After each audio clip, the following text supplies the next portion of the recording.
I guess it's been maybe a little under a week now, and I just got caught up, in a time with the Lord, and I looked up and I seen this woman, and she was the closest I can get to describing her movement was like a very skilled ballerina, very skilled, but what she was wearing was what caught my attention the most at that moment was the white. It was a white that I've never seen before.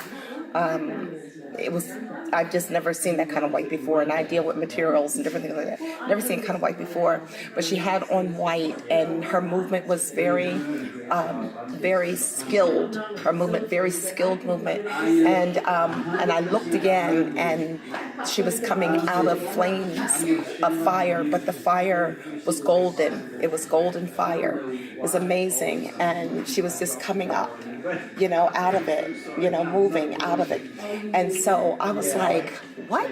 What am I seeing? So later on, during that, I guess within those moments, I said, God, what is that? And I really do believe I heard the Spirit of the Lord say that it was the bride coming out of fire, and the fire has purified her. Yes. It's come through purified fire, and I just believe with all my heart and soul that this is what the Lord is doing. And that's why the trials and the testings and all those things have been very, very important, because we had to be purified for this next move of God in the earth. He has to have a heart that is just totally uncontaminated. From times past, the church has been the church, but we got contaminated along the way. But I really believe God says, I'm doing a purifying work. The Holy Spirit is waiting for that new wineskin because the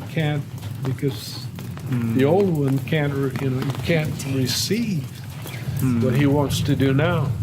The Lord came to them and said they needed to break up to get rid of the old wineskin so the new can take its place. And they came together and they prayed and sought God's face, and the humility was brought. But then followed was an outpouring of the Holy Spirit. And the key of that was prayer. I just feel like now is the time that let's stop with the program. Let's stop with the games for a second. Let's take that 10 minutes that we spent in the game and let's seek God's face for 10 minutes. Let's just hold all the programs and say, can we just humble ourselves and get on our knees and just seek the Father's face? A lot of it has to do with the old wineskin, basically, is the church as we've seen and known it. And it just can't carry it. That's right. You have to have the word of the Lord.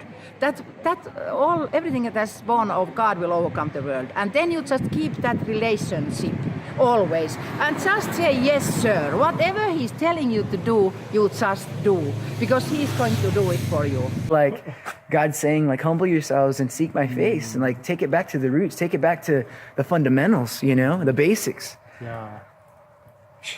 Revival. I want to see that outpouring. I want to see God's power. I want to see things. There's nothing that we can do. Yeah. It has to be done by God's power and God's will. How do we get in touch with that? Through prayer, So we need to trumpet more what the Lord is doing in our lives, in our cities.